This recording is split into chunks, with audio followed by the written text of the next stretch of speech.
येनाक्षरसमाम्नायमधिगम्य महेश्वरात् कृत्स्नं व्याकरणं प्रोक्तं तस्मै पाणिनये नमः। वाक्यकारं वररुचिं भाष्यकारं पतञ्जलिं पाणिनिं सूत्रकारं च प्रणतोऽस्मि मुनित्रयं नमस्कृत्य तदुक्तिः परिभाव्य च वैयाकरणसिद्धान्तकौमुदीं विरच्यते।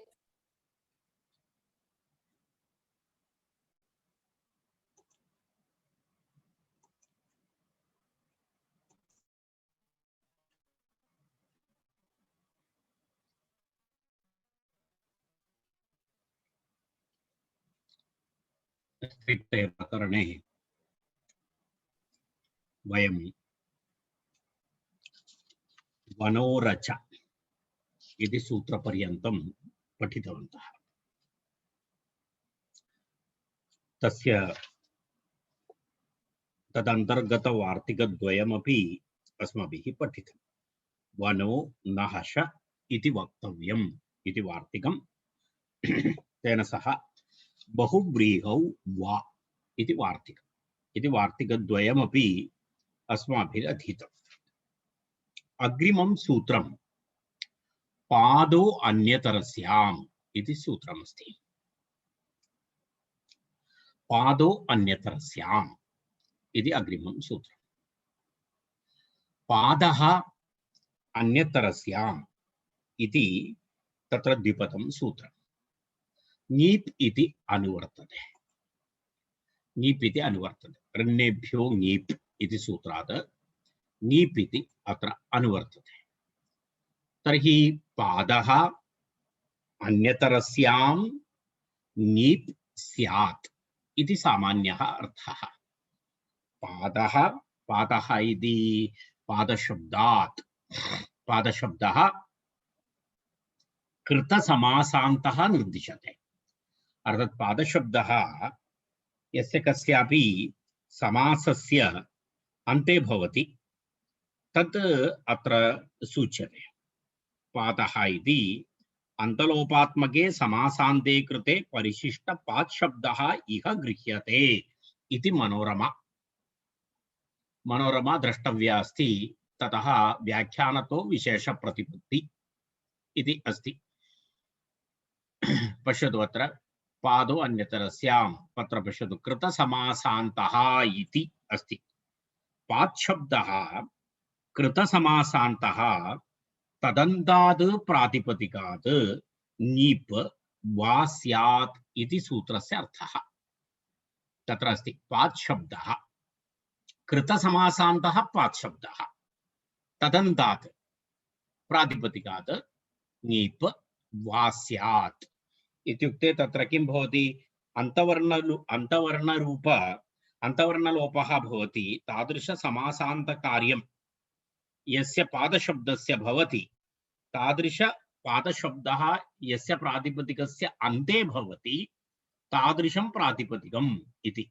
तदेव तत्र अन्तलोपात्मके मनोरमां पश्यतु अन्तलोपात्मके समासान्ते कृते परिशिष्टः पात् शब्दः अत्र गृह्यते।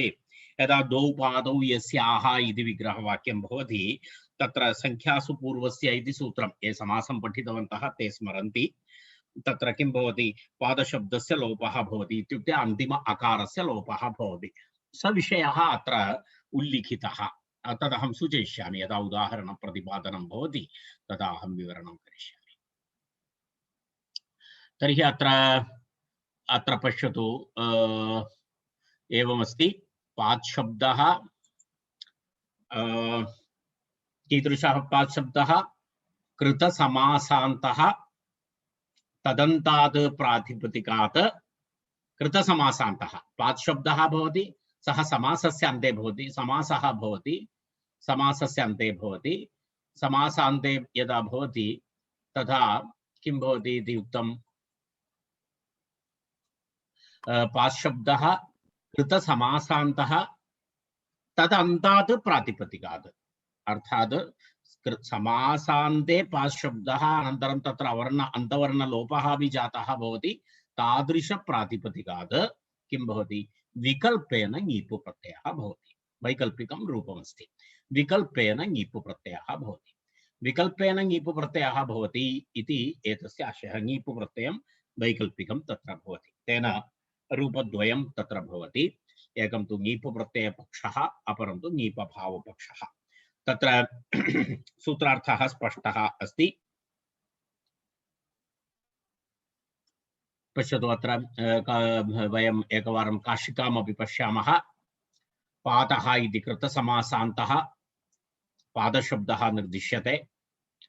पादन्तात् प्रातिपदिकात् अन्यतरस्यां स्त्रियां ङीपु प्रत्ययः भवति इति सूत्रार्थः। द्विपात् द्विपति, त्रिपात् त्रिपति, चतुष्पात् चतुष्पदी इति एतानि उदाहरणानि काशिकायां निर्दिष्टानि। वयम् एकमेव उदाहरणं पश्यामः सद्यस्थितौ। तत्र सिद्धान्तकौमुद्यां तु द्विपदी इति उदाहरणं दत्तमस्ति, तत् पश्यामः। तत्र वयं पश्यामः उदाहरणं। तत्र किं भवति, द्वौ पादौ यस्याः सा इति तत्र विग्रहवाक्यमस्ति। द्वौ पादौ यस्याः सा इति विग्रहवाक्यमस्ति तत्र। एतत् मनोरमायामपि दत्तमस्ति। भवन्तः एतत् अत्र मया मुद्रणं करणीयमिति नास्ति, भवन्तः मनोरमां पश्यन्तु। मनोरमायामपि एतत् दत्तमस्ति। तत्र द्वौ पादौ यस्याः इति बहुव्रीहिः। तत्र किं भवति, द्वौ पादौ यस्याः इति बहुव्रीहिसमासः भवति। अनेकमन्यपदार्थे इति सूत्रेण बहुव्रीहिसमासः भवति। तत्र पुनः संख्यासु पूर्वस्य इति सूत्रेण पादशब्द अन्तस्य अकारस्य लोपः भवति। तत्र एवमस्ति। तत्र किं भवति, संख्यासु पूर्वस्य इति सूत्रमस्ति। एतत् सूत्रं स्मरतु, अनन्तरं पश्यतु। संख्यासु पूर्वस्य इति सूत्रेण तत्र पादशब्दान्तस्य अकारस्य लोपः भवति। तदनन्तरं तर्हि ततः वयम् आरम्भं कुर्मः। तर्हि तत्र किं भवति इति पश्यामः। तत्र द्विपाद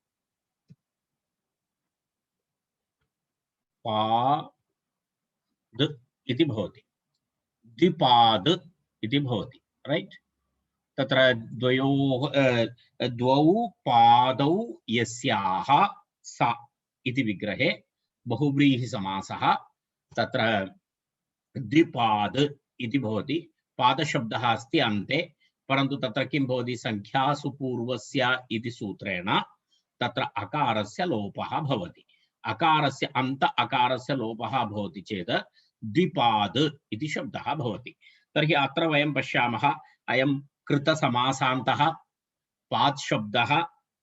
तत्र पश्यतु, सर्वनिमित्तानि अत्र सन्ति। अत्र समासः जातः, कृतसमासः अस्ति, अन्तवर्णस्य लोपः जातः अस्ति। तर्हि तादृश पात् शब्दः तत्र अस्ति, पात् शब्दान्तशब्दः अस्ति। तर्हि तादृश द्विपाद इति शब्दात् तत्र किं भवति, अनेन सूत्रेण पादो अन्यतरस्याम् इति सूत्रेण तत्र किं भवति, ङीप् प्रत्ययः भवति। अहं पूर्वमेव उक्तवान्, अहं ङीप् इति पूर्णं मुद्रणं न करोमि, इ इति मुद्रणं करोमि। इ इति मुद्रणस्य आशयः ङीप् इति। यदा ङीष वा ङीन् वा भवति तदा अहम् अनन्तरं तदा करिष्यामि। इदानीं सद्यस्थितौ ङीप् इत्येव, ङीप् भवति, ङीप् प्रत्ययः भवति। ङीप् प्रत्ययस्य अनुबन्धलोपे तत्र द्विपाद इ इति भवति।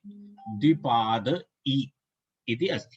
द्विपाद इ इति स्थिते तत्र भसज्ञा भवति। एतस्य भसज्ञा भवति, यजिभम् इति सूत्रमस्ति। यजिभम् इति सूत्रेण तत्र किं भवति, एतस्य अङ्गस्य भसज्ञा भवति। भसज्ञा भवति चेत् तत्र इतोपि एकं सूत्रमस्ति, पादः पत् इति एकं सूत्रमस्ति। कदाचित् भवन्तः जानन्ति एतत् सर्वं। पादः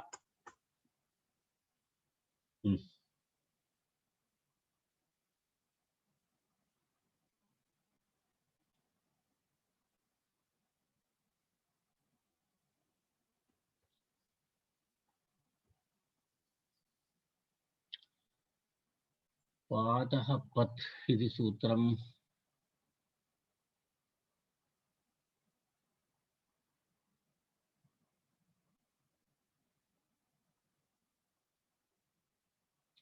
सूत्रसङ्ख्यां न स्मरामि इदानीम्। एनिवे पातः पत् इति सूत्रेण तत्र षष्ठाध्याये अस्ति इति मन्ये। षष्ठाध्यायस्य 4 अनन्तरं 130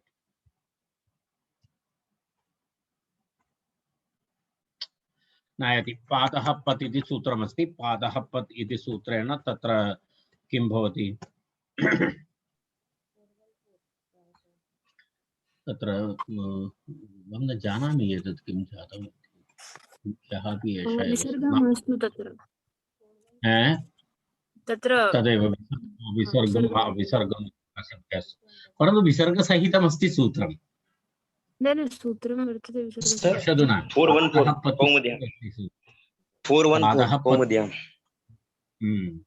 पादः पत् इत्येव अस्ति, परन्तु तद् पादः इति सर्च् मध्ये न आयाति। अस्तु नाम भसप्ञगस्य पात् शब्दस्य अङ्कस्य पद इति आदेशः भवति। केवलं ये नवीनाः भवन्ति, ये पूर्वं न पठितवन्तः, तेषां कृते अहम् एतत् दर्शितवान्। भसप्ञगस्य पात् शब्दस्य अङ्कस्य पद इति आदेशः भवति।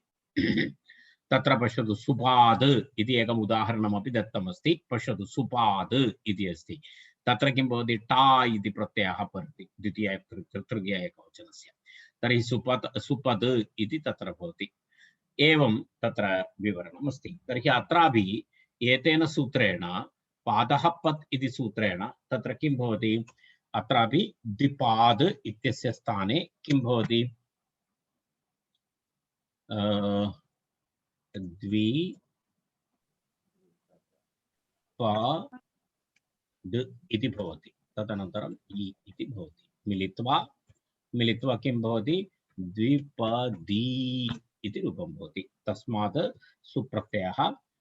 सुप्रत्ययस्य हल्ङ्याभ्यो दीर्घासुतिस्य पृक्तं हल इति सूत्रेण तत्र किं भवति? लोपे द्विपदी इति रूपं भवति। द्विपदी इति रूपं भवति तत्र। एवं प्रक्रिया अस्ति। द्विपाद इति एकं रूपम् अस्ति। अपरं रूपं किमस्ति? यदि ङीप्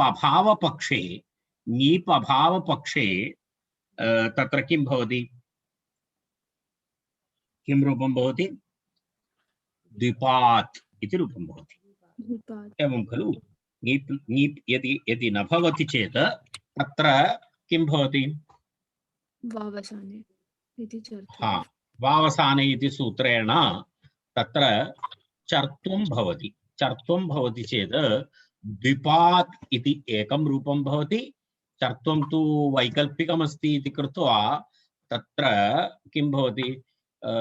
यदि चर्त्वाभावपक्षे द्विपात् इति रूपं भवति। एवं रूपद्वयं भवति। द्विपात् द्विपाद इति तत्र रूपं भवति। इति पादो अन्यतरस्याम् इति सूत्रं समाप्तं। राइट? अग्रे गच्छामः। अग्रिमं सूत्रमस्ति ताबृजि इति सूत्रमस्ति। ताबृजि इति सूत्रं पश्यामः वयमत्र।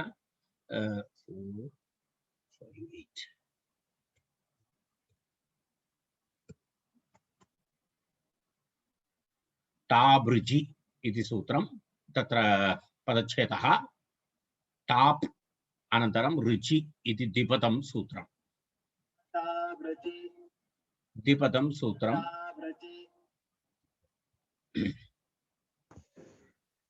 तत्र किं किमस्ति? टाप् इति प्रथमा एकवचनं, रुचि इति सप्तमी एकवचनं। टाप् रुचि इति। तत्रापि उपरितनसूत्राद् पादः इति अनुवर्तते। तस्मात् पादन्तात् इत्यर्थः। पादो अन्यतरस्याम् इति सूत्राद् पादः इति अत्र अनुवर्तते। ङीप् इति अनुवर्तते। ऋन्नेभ्यो ङीप् इति सूत्राद् ङीप् इति अनुवर्तते। तर्हि अनुवृत्तिद्वयं। तत्र तर्हि प्रत्ययः परश्च आद्युदात्तश्च स्त्रियाम् इति अधिकारः। एतत् सर्वं यथा पूर्वं। तत्र अन्य सर्वम् अस्ति एव। स्त्रियाम् इति अधिकारः अस्माभिः तत्र स्पष्टतया स्मर्तव्यः। अस्माकं प्रकरणं स्त्रियाम् इत्यधिकारे चलति। तद् अस्माभिः तत्र तत्र सर्वदा स्मर्तव्यम् इति आशयः मम कथनस्य। तर्हि तत्र अस्तु, पादः इत्येव इति उक्तं। तत्र रुचि इति अभिधेयनिर्देशः, इति कश्चन विशेषनिर्देशः अस्ति रुचि इति, रुचिवाच्यायाम् इत्यर्थः। रुचिवाच्यायाम् यदि अर्थः रुचा इति अर्थः भवति, रुचा इति अर्थः भवति। रुचा इत्यर्थः इत्युक्ते तत्र कः अर्थः? वेदस्य भागः, यदा ऋक् इति विशेषणं भवति, मन्त्र इति ऋग्वेदमन्त्रः, रुचिवाच्यायाम् यदि कस्यचित् रुचः विवक्षा अस्ति, रुचः विवक्षा भवति चेत् पादन्तात् तत्र किं भवति? प्रातिपदिकात् स्त्रियां टाप् प्रत्ययः भवति। पूर्वोक्त नीपः अपवादः अस्ति इदं सूत्रम्। रुचिवाच्यायां पादन्तात् प्रातिपदिकात् कृतसमासान्तात् पादन्तात् प्रातिपदिकात् नीप् भवति इति अस्माभिः उक्तम्। तर्हि अत्र किं वदति? अत्र वदति यदि अत्र अर्थः ऋक् अस्ति, रुचिवाच्यायां पादन्तात् प्रातिपदिकात् तत्र स्त्रियां टाप् प्रत्ययः भवति इति पूर्वसूत्रस्य अपवादः एषः। तत्र किं भवति? तत्र द्विपदा ऋक्, त्रिपदा ऋक्, चतुष्पदा ऋक् इति अस्ति। तत्र द्विपदा ऋक् इति भवति, ङीपः अपवादः। तत्र पृष्ठं रुचि किमिति, द्विपदी देवदत्ता, तत्र भिन्नं किमपि प्रत्युदाहरणं दत्तमस्ति। यदा सिद्धान्तकौमुदीं पश्यामः, सिद्धान्तकौमुद्यां रुचिवाच्यायां पदान्तात् टाप् भवति इति तत्र उक्तमस्ति। रुचिवाच्यायां तत्र पदान्तात् टाप् भवति इति अस्ति। तर्हि अत्र तावदेव तत्र विवरणं वक्तव्यमस्ति, इतोपि तत्र विवरणस्य आवश्यकता नास्ति इति मन्ये। तेन वयम् अग्रे गन्तुं शक्नुमः। तत्र उदाहरणमस्ति, पश्यतु। सूत्रार्थः रुचिवाच्यायां पदान्तात् टाप् स्यात् इत्युक्ते यदि रुचा अर्थः वाच्यः भवति चेत् पाशब्दान्त प्रातिपदिकात् किं भवति? टाप् प्रत्ययः भवति इति सूत्रार्थः स्पष्टः। उदाहरणमस्ति द्विपदा ऋक् एकपदा इति उदाहरणद्वयं तत्र दत्तमस्ति। विग्रहवाक्यं किं भवति? द्वौ पादौ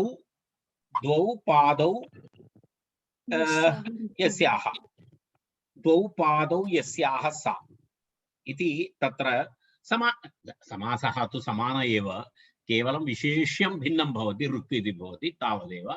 तेन कारणेन तत्र पश्यतु, अत्रापि विग्रहः तु एषः एव। पश्यतु, द्वौ पादौ यस्याः इति विग्रहः इति मनोरमायाम्। एकपदा इत्यस्य एकः पादः यस्याः इति विग्रहः। उभयत्रापि टापि पादः पत् इति भवति। तत्र यद् सर्वं समानमेव भवति, प्रक्रियां दर्शयामि। तर्हि विग्रहवाक्यं तु स्पष्टमस्ति। द्वौ पादौ यस्याः ऋग्विषयः अत्र अस्ति। अत्र पश्यतु, द्विपाद् इति भवति, तत्र किं भवति इति पश्य। अत्र द्विपाद् इति भवति, तत्र इ इति भवति, परन्तु अत्र विशेषणमस्ति। अत्र विशेषणं कस्य अस्ति? ऋक् विशेषः अस्ति। अत्र ऋक् वाच्यः अस्ति इति कृत्वा तत्र किं भवति? ऋक् वाच्यः इति कृत्वा तत्र टाप् इति भवति। टाप् इति अहम् आ इत्येव मुद्रणं करोमि। टाप् इति भवन्तः जानन्ति, आ इत्युक्ते टाप्, टकारपकारयोः लोपः, आ इति अवशिष्यते। आ इति टाप्। तर्हि द्विपत् आ इति भसज्ञा भवति। पादः पत् इति सूत्रेण तत्र किं भवति? पद आदेशः भवति। पद आदेशः भवति चेत् तत्र किं भवति? द्विपदा इति भवति। तस्मात् सुप्रत्ययः भवति द्विपदा। तत्र पुनः किं भवति? एवं भवति।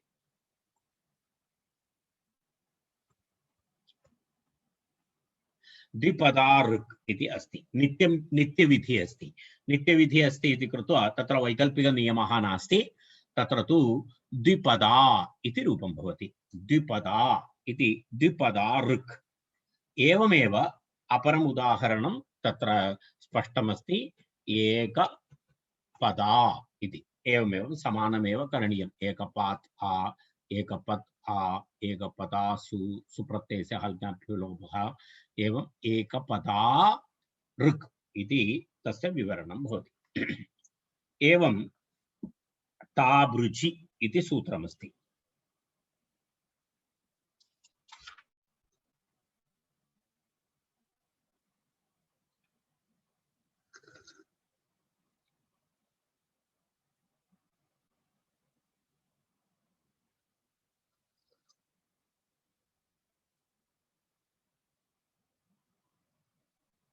किञ्चित्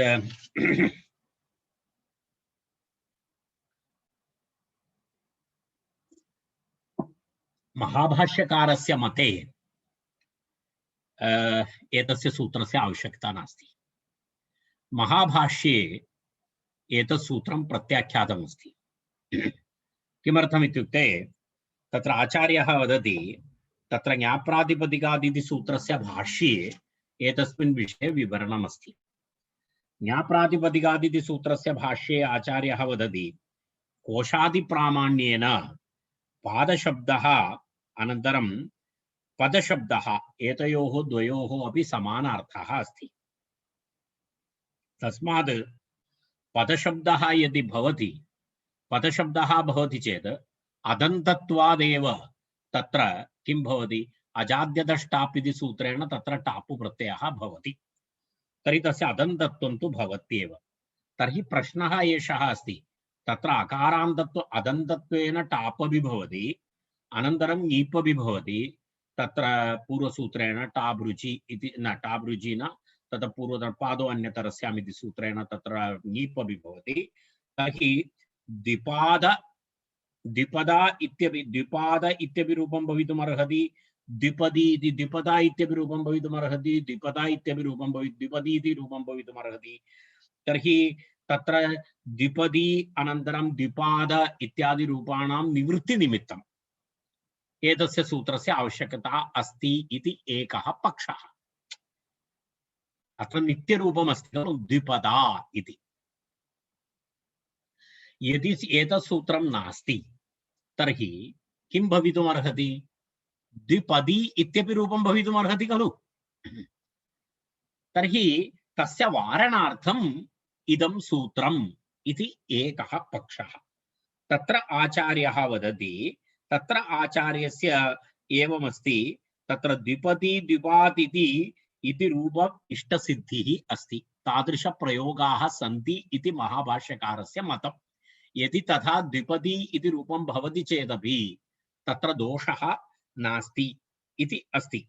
अर्थात् किं किं रूपं, द्विपदी इति रूपं, द्विपात् इति रूपं, द्विपदा इति रूपं ऋग्विषये इष्टसिद्धिः अस्ति, तेन दोषः नास्ति, तथा प्रयोगाः दृश्यन्ते इति महाभाष्यकारस्य मतम्।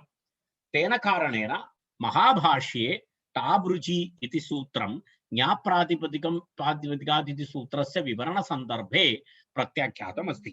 परन्तु पाणिनि मते द्विपात् इति द्विपदा ऋक् इत्येव प्रयोगः अस्ति। पाणिनि मते तु एवमेवं भवति। तर्हि तेन कारणेन तत्र ङीप् प्रत्ययस्य बाधनं कृत्वा टाप् प्रत्ययः विहितः। तर्हि पाणिनिमतम् अत्र भिन्नमस्ति, भाष्यकारमतम् अत्र भिन्नमस्ति। एतस्मिन् विषये अधिकविवरणाय महाभाष्यस्य ज्ञाप्रातिपदिकादिति सूत्रं द्रष्टव्यम्। एतानि अत्र एतावत् पर्याप्तम्। अग्रिमं सूत्रं, तर्हि टाबृचि इति सूत्रं तत्र जातं। तत्र एतावत्पर्यन्तं द्विपदा ऋक् एकपदा ऋक् इति अस्ति। तत्र एकं सूत्रमस्ति, न षट्स्वस्रादिभ्यः इति सूत्रम्।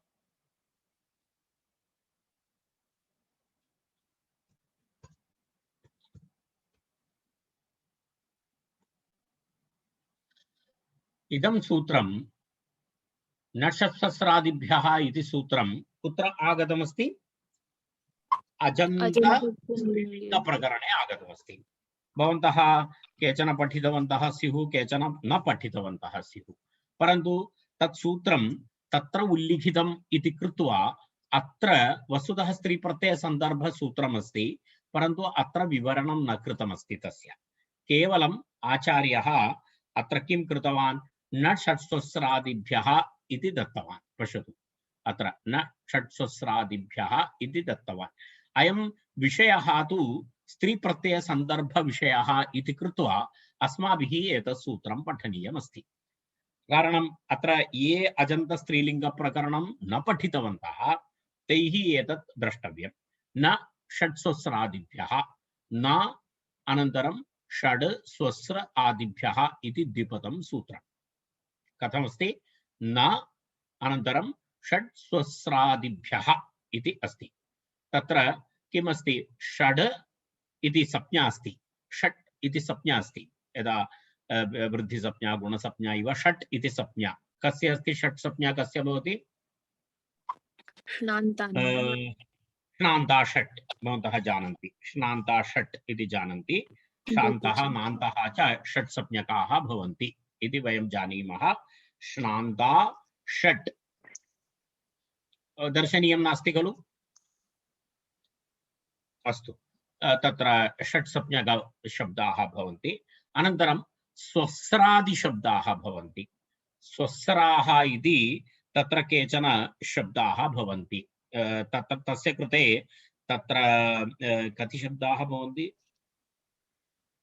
7-8 शब्दाः भवन्ति। तत्र स्वसा तिस्र चतस्रश्च ननान्ता दुहिता तथा याता मातेति सप्तैते स्वसादया उदाहृताः इति कुत्रचित् स्यात् अत्र।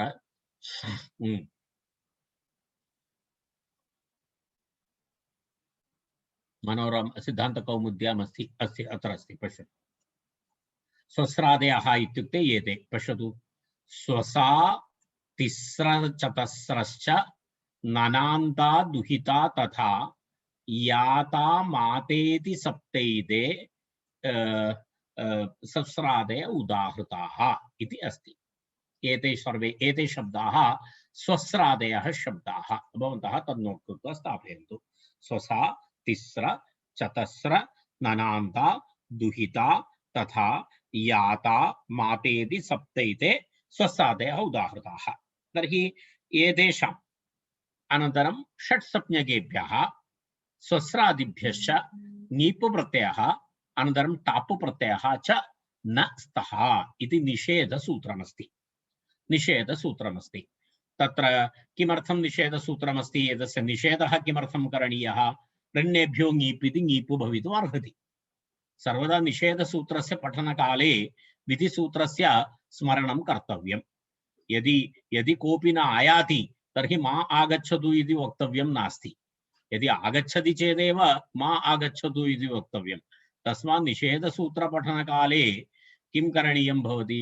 तत्र तेन सह विधिसूत्रस्यापि स्मरणं कर्तव्यम् इत्याशयः। तर्हि अत्र उभयत्रापि ऋण्येभ्यो ङीप् इति सूत्रेण तत्र किं भवितुम् अर्हति? ङीप् प्रत्ययः भवितुम् अर्हति। तेन षट् स्वस्रादिभ्यः इति तत्र निषेधः दर्शितः। सूत्रार्थः स्पष्टः। तत्र किं भवति? वैयाकरणसिद्धान्तकौमुद्यां षट् संज्ञकेभ्यः स्वस्रादिभ्यश्च ङीप् टापौ न स्तः इति तत्र एतत् स्पष्टम् उक्तमस्ति। षट् संज्ञकेभ्यः स्वस्रादिभ्यश्च ङीप् टापौ न स्तः इति तत्र सूत्रार्थः। तर्हि तेन कारणेन तर्हि वयम् अग्रे गन्तुं शक्नुमः। तत्र एवमस्ति।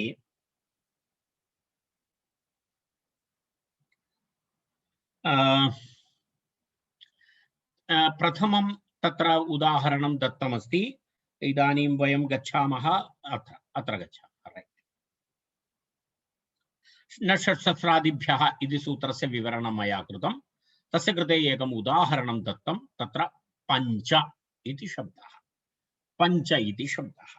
पञ्च इति शब्दे वयं जानीमः मूलशब्दः अस्ति पञ्जन् इति शब्दः अस्ति। मूलशब्दः पञ्जन् इति मूलशब्दः।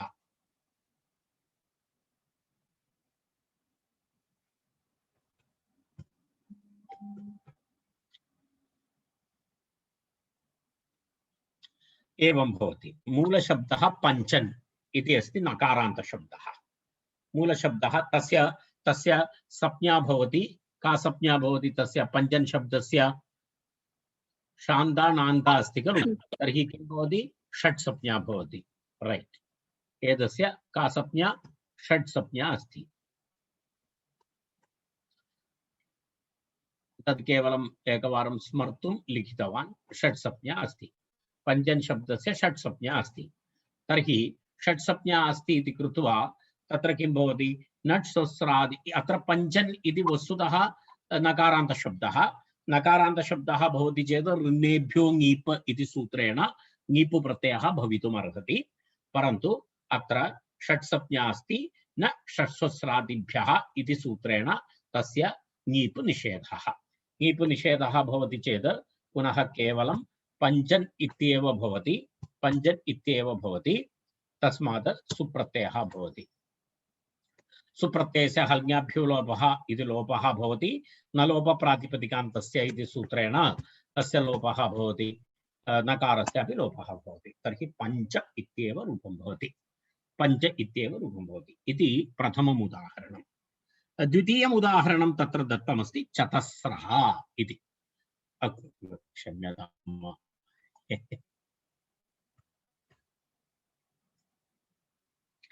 तत्र किं भवति?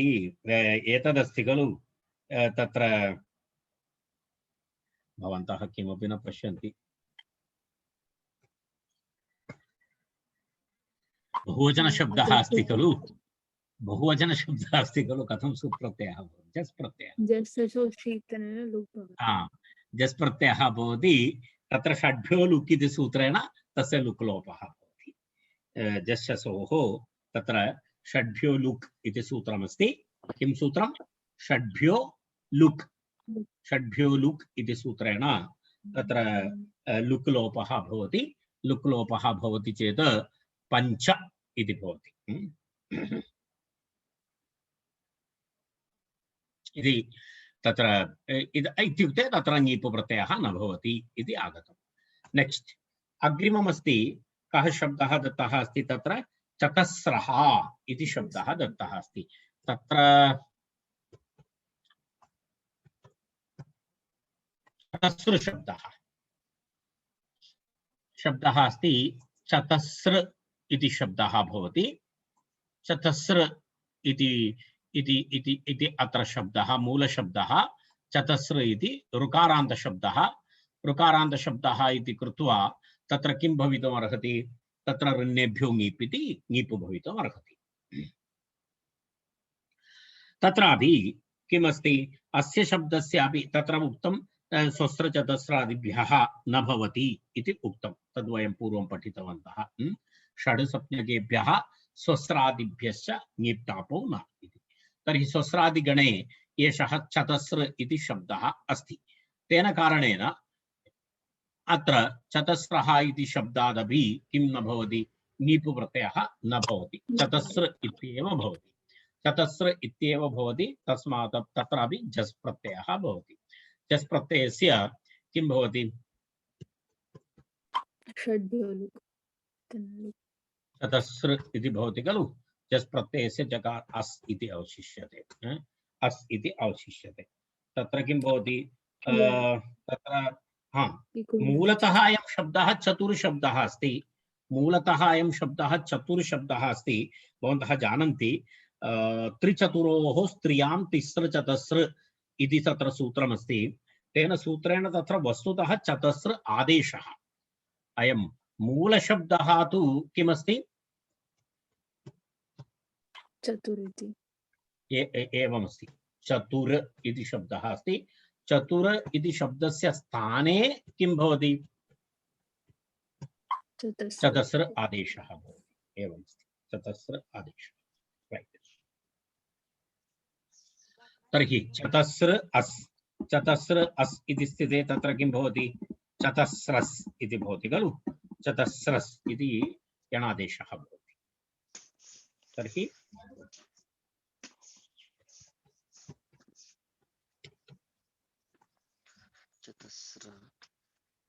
राइट सकारस्य रुक्ते विसर्गे चतस्रः इति रूपं चतस्रः इति रूपं भवति इति प्रक्रिया पञ्च अनन्तरं तत्र चतस्रः इति पञ्च इत्यत्र नलोपे कृतेपि श्नान्दाषट् इति षट्सप्ज्ञां प्रति नलोपः सुप् स्वर इति नलोपस्य असिद्धत्वात् न षट्सहस्रादिभ्यः इति न टाप् इति तत्र एकं विवरणं दत्तमस्ति तद् विवरणं करिष्यामि तत्र आचार्यः वदति तत्र एवमस्ति पञ्च इति शब्दः पञ्च इति शब्दस्य तत्र किं करणीयं टाप् निषेधः न करणीयः इति आचार्यस्य मतं तत्र एकं व्याख्यानं तत्र सूत्रे नट्सहस्रादिभ्यः इति सूत्रे ङीप् अपि निषिध्यते अनन्तरं टाप् अपि निषिध्यते ङीप् टापौ निषिध्यते चतस्रः इत्यत्र समीचीनं तत्र विषयः नास्ति पञ्च इत्यत्र आचार्यः कथयति तत्र टाप् निषेधस्य आवश्यकता नास्ति ङीपः एव निषेधः करणीयः इति तेन टापः अनुवृत्ति वस्तुतः तत्र आवश्यकता नास्ति इति कारणं तत्र पञ्चन् इति शब्दः नकारान्तः इति कृत्वा तत्र किं भवितुम् अर्हति ङीप् प्रत्ययः भवितुम् अर्हति रन्नेभ्यो ङीप् इति ङीप् प्रत्ययः भवितुम् अर्हति तस्मात् तत्र अदन्तत्वं नास्ति तस्य पञ्चन् इति शब्दस्य अदन्तत्वं नास्ति इति कृत्वा तत्र किं न भवति टाप् प्राप्तिरेव तत्र न भवितुम् अर्हति इति आचार्यस्य पक्षः अयं शब्दः नकारान्तशब्दः नकारान्तशब्दस्य तत्र किं भवति तत्र नकारान्तशब्दस्य किं नास्ति नकारान्तशब्दस्य तत्र अदन्तत्वं नास्ति इति कृत्वा टापेव भवितुं न अर्हति इति एका शङ्का तत्र उद्भावयति एषा एका शङ्का आशङ्का का इति भवन्तः अवगतवन्तः इति मन्ये केवलं सामान्यरूपेणैव विवरणं करिष्यामि तत्र एवमस्ति तत्र पञ्च इति शब्दस्य नकारलोपे कृते अपि तत्र किं भवति श्नान्दाषट् इति सूत्रेण तत्र षट् संज्ञा भवति किमर्थम् इत्युक्ते तत्र नलोपः तत्र किमस्ति षट् संज्ञां प्रति नलोप सुप्स्वर इति एकसूत्रमस्ति नलोपस्य तत्र असिद्धत्वं प्रतिपादयति असिद्धत्वं प्रतिपादयति तत्र किमस्ति तत् सूत्रमस्ति एकवारं वयं दर्शयामि सिद्धासिद्धप्रकरणं सर्वे जानन्ति वा इति अहं न जानामि कारणम् अहम् इदानीं तावत् तस्मिन् विषये विवरणं कर्तुं न शक्नोमि तथापि वदामि तत्र किमस्ति आचार्यस्य मतमस्ति तत्र यदा पञ्चन् इति शब्दः तत्र नकारस्य लोपः जातः नकारान्तशब्दानामेव षट् संज्ञा भवति यदि नकारान्तत्वं नास्ति तर्हि षट् संज्ञा न भवति एतत्तु भवन्तः जानन्ति कारणं तत्र विधायकं सूत्रं किमस्ति श्नान्दाषट् परन्तु श्नान्दाषट् इति नलोपस्य कृते तत् सूत्रं दर्शयामि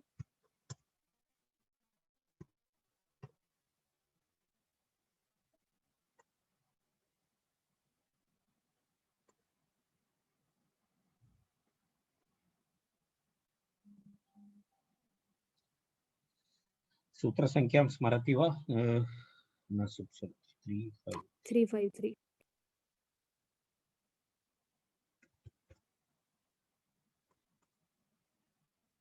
एतदस्ति।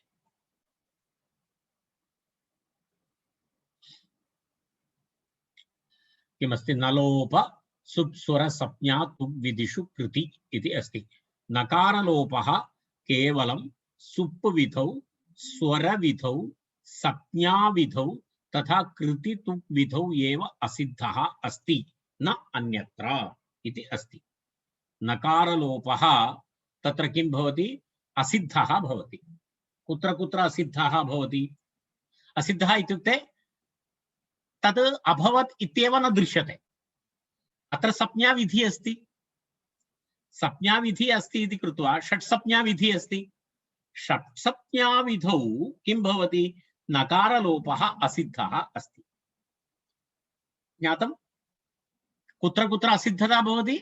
नकारलोपस्य सुप् विधौ, स्वर विधौ, संज्ञा विधौ, कृति तुक् विधौ, ह्रस्वस्य पिति कृति तुक् इत्यत्र अत्रैव असिद्धः भवति, अन्यत्र नास्ति। अत्र विषयः अस्ति संज्ञा विषयः। एतस्य षट् संज्ञा अस्ति वा न वा? पञ्चन् इति शब्दः, तस्य नकारलोपः जातः। विषयः संज्ञा विधि अस्ति। संज्ञा विधि अस्ति इति कृत्वा तत्र किं भवति? संज्ञा विधौ असिद्धः अस्ति। संज्ञा विधौ असिद्धः अस्ति इत्युक्ते तत्र पञ्चन् शब्दः श्नान्दाषट् इति सूत्रस्य दृष्ट्या तत्र किं नास्ति? तत्र नकारस्य लोपः असिद्धः। तेन कारणेन तत्र षट् संज्ञा तु अस्ति एव। षट् संज्ञा तु अस्ति एव। तत्र षट् संज्ञा अस्ति इति कृत्वा तत्र किं भवति? पञ्चनित्येव अस्ति। तत्र पञ्चनित्येव अस्ति। असिद्धत्वात् नलोपस्य असिद्धत्वात् न षट्सहस्रादिभ्यः इति न टाप् इति तत्र आचार्यस्य मतमस्ति। अर्थात् तत्र अदन्तलक्षण तत्र यदा तत्र किं भवति? अदन्तलक्षण टाप् तत्र भवितुम् अर्हति, तर्हि तस्य निषेधार्थं टाप् इत्यस्य अनुवृत्ति इति तत्र अस्ति। तदर्थमेव तत्र वस्तुतः आचार्यस्य मतमस्ति। तदर्थमेव वस्तुतः टाप् अनुवृत्ति इति। वस्तुतः टाप् अनुवृत्ति अपेक्षा नास्ति इति सिद्धान्तकौमुद्यां। तत्र किं प्रतिपादयति? पश्यतु एकवारं। पञ्च इत्यत्र नलोपे कृतेपि श्नान्दाषट् इति षट् संज्ञां प्रति किमस्ति? नलोपसुप्स्वर इति नलोपस्य असिद्धत्वात् तत्र पुनः किं भवति? नलोपस्य असिद्धत्वात् तत्र न षट्सहस्रादिभ्यः इति न टाप्। तत्र नलोपस्य असिद्धत्वात् षट्सहस्रादिभ्यः इति तत्र टाप् अपि तत्र अनुवृत्ति कृता अस्ति इति षट् संज्ञा अस्ति खलु। तत्र नकारलोपः कृतः चेदपि षट् संज्ञा भवति इति कृत्वा तत्र किं भवति? श्नान्दाषट् इति तत्र नकारलोपे कृते अपि तत्र षट् संज्ञां प्रति नलोपसुप्स्वर इति नलोपस्य असिद्धत्वं भवति। तर्हि असिद्धत्वं इति एव असिद्धः भवति, न अन्यत्र इति। तस्मात् तत्र नकारलोपानन्तरं तत्र टाप् भवितुम् अर्हति। असिद्धत्वं कुत्र भवति? संज्ञाविधौ भवति। असिद्धत्वं संज्ञाविधौ भवति। अत्र संज्ञाविधि नास्ति, अत्र टाप् विधि अस्ति। टाप् विधौ तु असिद्धत्वं नास्ति, तेन कारणेन टाप् भवितुम् अर्हति। टाप् भवितुम् अर्हति इति कृत्वा तत्र किं कृतवान् आचार्यः? न षट्सहस्रादिभ्यः इति सूत्रे तत्र टाप् अपि निषिध्यते। अहमेकवारं पुनः अत्र दर्शयामि। पश्यतु, अत्र पञ्चन् इति शब्दः अस्ति। पञ्चन् इति शब्दः यदि नकारस्य लोपः भवति चेत् किं भवति? कुत्र कुत्र असिद्धता भवति? एकवारं पश्यतु, कुत्र कुत्र भवति? सुप् विधौ, स्वर विधौ, संज्ञा विधौ, विधौ एव असिद्धः। संज्ञा विधौ भवत्येव, संज्ञा विधौ भवत्येव, परन्तु अन्यविधि यत्र भवति, अन्यविधिषु तत्र असिद्धत्वं नास्ति, सिद्धमस्ति। अत्र अस्माकं विषयः अस्ति पञ्च इति अकारान्तशब्दः। कथं भवति अकारान्तशब्दः? टाप् विधौ अकारान्तत्वं भवति खलु एतस्य।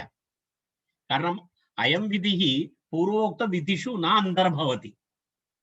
न टाप् विधि, न सुप् विधि अस्ति, न स्वरविधि अस्ति, न संज्ञाविधि अस्ति, न तुक् विधि अस्ति। तेन कारणेन टाप् विधि एतस्मात् भिन्नमस्ति इति कृत्वा अत्र नकारस्य लोपः सिद्धः अस्ति। तेन टाप् भवितुम् अर्हति। तर्हि तत् टाप् निषेधनिमित्तं न क्षुस्रादिभ्यः इति सूत्रे टाप् ग्रहणं कृतं, न टाप् इति उक्तम् इति तस्य कथनस्य आशयः। एतावत् अलम् इति अहं चिन्तयामि। तर्हि अत्र विषयः, एषः विषयः अत्र समाप्तः। पुनरेकवारं तद् वाक्यं पठामि। किमस्ति? पञ्च इत्यत्र नलोपे कृते अपि श्नान्दाषट् इति षट्संज्ञां प्रति नलोपसुप्स्वर इति नलोपस्य असिद्धत्वात् तत्र किं भवति? न षट्सहस्रादिभ्यः इति न टाप् इति तत्र उक्तम्। तावत् पर्याप्तम् एतस्य विवरणम्। अग्रिमं सूत्रम्। अग्रिमं सूत्रमस्ति मनः। मनः इति सूत्रम्, एकपदं सूत्रम्।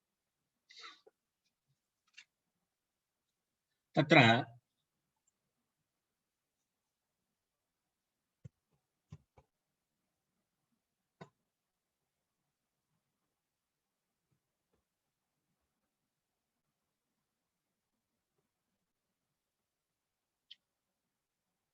अत्र किमर्थम् एवं भो मुद्रणे सूत्राणि न आयान्ति इति अहं न अवगच्छामि। 4, 5, 9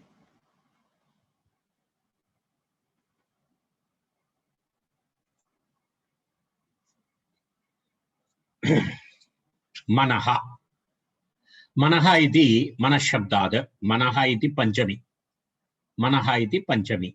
मनः इति तत्र पूर्वसूत्रात् न इति अनुवर्तते। न षट्सहस्रादिभ्यः इति सूत्रात् न इति अनुवर्तते। रण्येभ्यो ङीप्। रण्येभ्यो ङीप् इति सूत्रात् ङीप् इति अनुवर्तते। मन्नन्त शब्दः। मन्, मन् इति अन्ते भवति।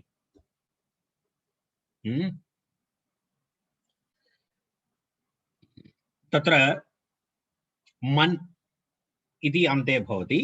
तादृश सूत्रं मनिन्, मनिन् प्रत्ययः अस्ति।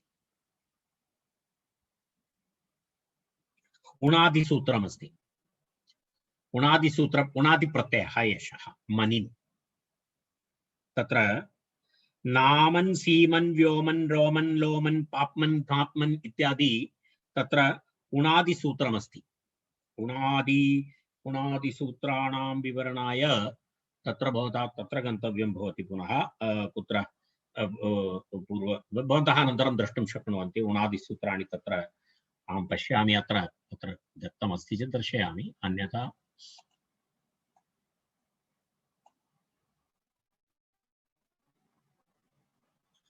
उणादिपाठः इति अस्ति। एकवारम् अहं पश्यामि, यदि दर्शयितुं शक्नोमि चेत् वरम्।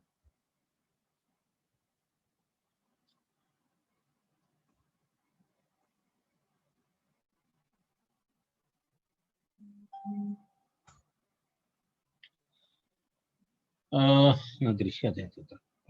पादसङ्ख्यां न जानामि। एकक्षणम्।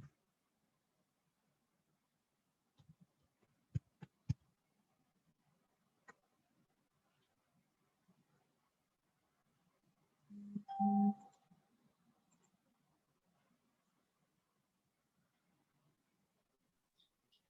590 अस्ति। Yes.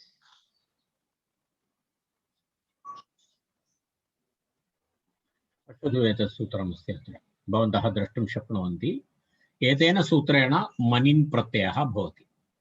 पश्यतु, सप्त नामन्, सीमन्, व्योमन्, रोमन्, लोमन्, पामन्, ध्यामन्, अमनिन् इति अनुवर्तते। तत्र एवमस्ति। एते एतत् सूत्रमस्ति तत्र किम् उणादिसूत्रमस्ति एतदेकवारं भवन्तः नोट् कृत्वा स्थापयन्तु तदनन्तरं वयम् अग्रे गच्छामः रैट्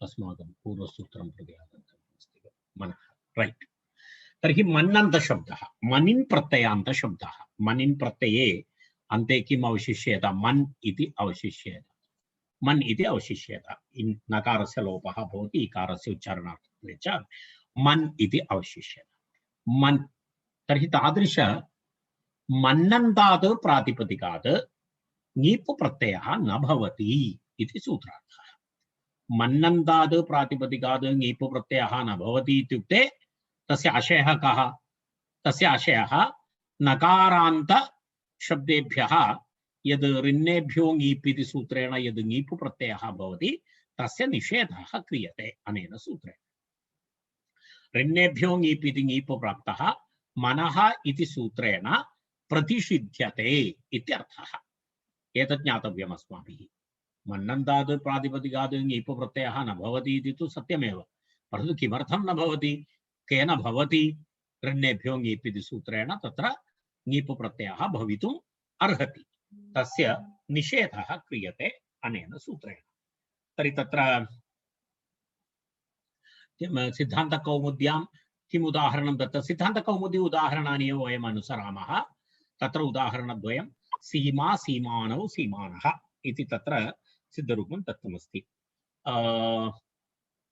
इदानीं भवन्तः वदन्तु भवतां परीक्षा धातु कः अस्ति उणादिसूत्राणि उणादिप्रत्ययः कुतः भवति धातोः भवति न धातोः भवति धातोः इत्यधिकारः तत्रापि धातोः भवति तर्हि अयं मनिं प्रत्ययः कस्मात् भवति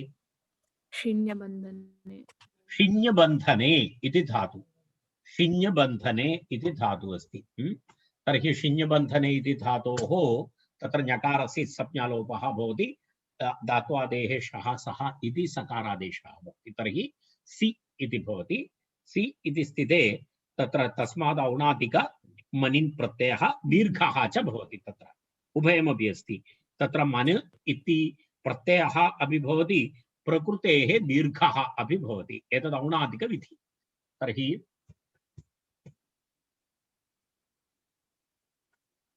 मनिन् इति प्रत्ययः सूत्रं तु मया पूर्वमुक्तं नामन् सीमन् व्योमन् रोमन् इत्यादि सूत्रेण तदनन्तरं तत्र किं भवति अनुबन्धलोपे सी मन इति भवति एकविषयः तेन सह एतेन सह तत्र प्रकृतेः दीर्घः अपि भवति तर्हि सीमन् इति भवति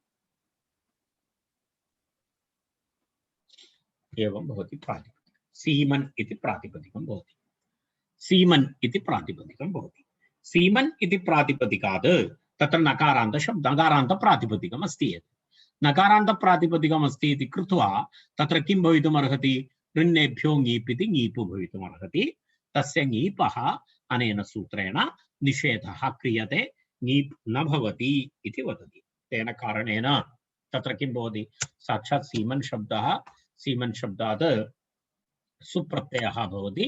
सुप्रत्ययः भवति चेत् यदा राजन् शब्दात् सुप्रत्ययः भवति चेत् यथा रूपं भवति तथा अत्रापि रूपं भवति सीमा इति भवति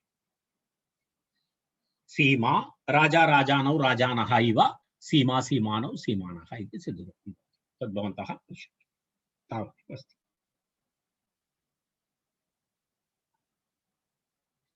तेन मनः इति सूत्रं तत्र समाप्तं तत्र पुनः अग्रिमं सूत्रमस्ति तत्र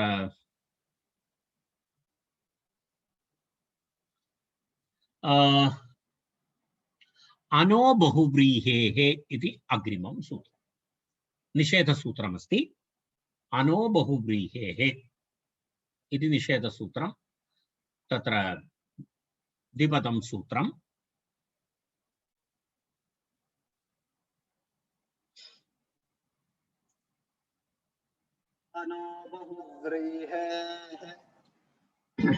अनो बहुव्रीहेः इति द्विपदं सूत्रम् एवमेवं तत्र अनः इति पंचमी एकवचनम् अनः इति तदनन्तरं बहुव्रीहेः इति पञ्चमी एकवचनं तत्र न इति अनुवर्तते नक्षस्वस्रादिभ्यः इति सूत्रात् मनः इति मनः इत्यस्य अनुवृत्ति आवश्यकता नास्ति खलु अत्र अन्नन्तात् बहुव्रीहे मनः इति मुद्रणदोषः ङीप् इति अनुवर्तते ऋन्नेभ्यो ङीप् इति ङीप् अनुवर्तते कुत्रचित् पुस्तकमपि ग्रन्थाः अपि अस्माकं भ्रमम् उत्पादयन्ति तत्र अन्नन्तात् इति शब्दः न अन्नन्तात् यस्य अन्ते अन् इति भवति तादृश बहुव्रीहि अन् प्रत्ययान्त बहुव्रीहि समासः तादृश प्रातिपदिकात् किं न भवति ङीप् प्रत्ययस्य निषेधः क्रियते सूत्रार्थः स्पष्टः अन्नन्तात् बहुव्रीहेः स्त्रियां ङीप् प्रत्ययः न भवति इति ऋन्नेभ्यो ङीप् इति सूत्रेण यत् ङीप् भवति तस्य निषेधः क्रियते इति आशयः उदाहरणं सूत्रार्थः स्पष्टः इदानीं तस्य अधिकविवरणस्य आवश्यकता नास्ति अन्नन्तात् बहुव्रीहेः किं न भवति ङीप् प्रत्ययः न भवति ङीप् प्रत्ययः कुतः भवति ऋन्नेभ्यो ङीप् इति सूत्रेण ङीप् प्रत्ययः भवितुम् अर्हति नकारान्तशब्दः इति कृत्वा तर्हि तस्य निषेधः क्रियते तर्हि कथमस्ति उदाहरणं दत्तमस्ति बहुयज्वा इति उदाहरणं दत्तमस्ति बहुयज्वा इति उदाहरणं दत्तम् बहुयज्वा इत्युक्ते किमस्ति बहवः यज्वानः यस्याः बहवः यज्वानः यस्याः इति बहुव्रीहि समासः तत्र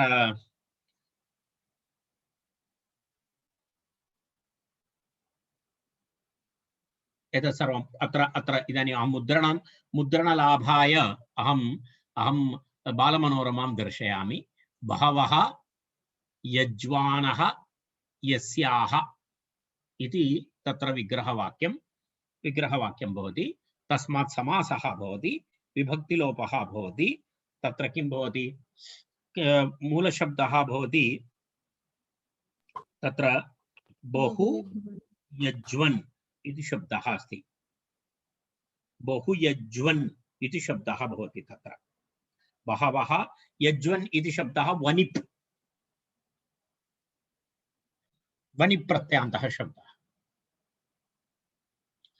प्रत्यान्तः शब्दः भवन्तः स्मरन्ति खलु अन्येभ्योऽपि दृश्यन्ते तदितः पूर्वम् अस्माभिः कृतम्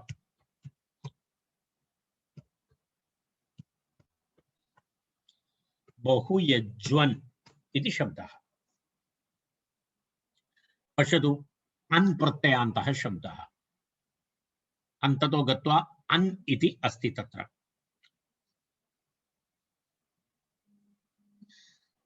अहम् एतद् न वदामि इदानीं परिभाषां न वदामि अनेनस्मिन् ग्रहणवताम् अर्थकेन अनर्थकेन च गृह्यन्ते इति परिभाषा अस्ति अन्यथा अत्र वन् प्रत्ययान्तः शब्दः अस्ति वन् प्रत्ययः कथम् अन् प्रत्ययान्तः इति गृह्यते इति प्रश्नः तु अस्ति एव परन्तु तद् भवन्तः अग्रे ये पठितवन्तः भवन्तः अनेनस्मिन् का परिभाषा अस्ति अनेनस्मिन् ग्रहणान्यर्थवता च अनर्थकेन च ग्रहणवता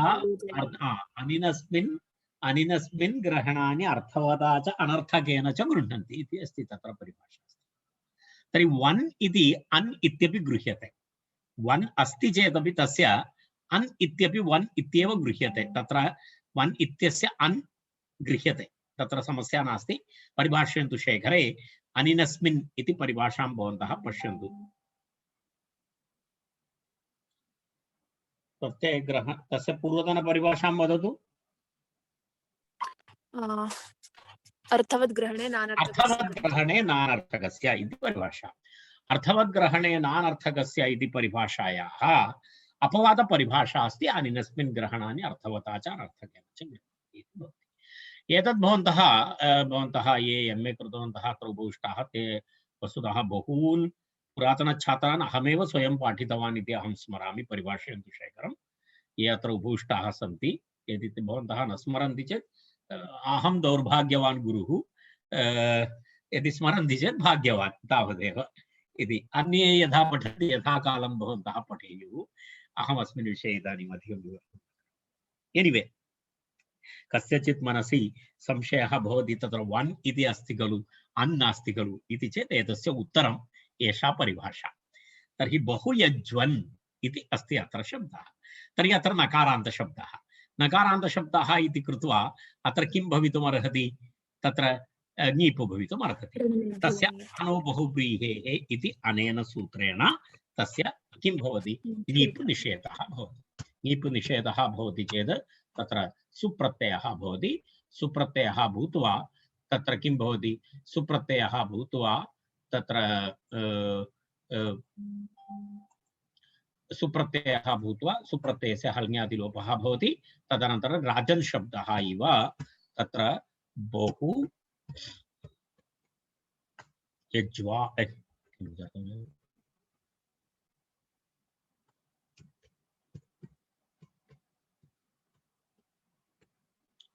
यस् बहुयज्वा बहुयज्वा बहुयज्वानौ बहुयज्वानः इति सिद्धरूपं भवति।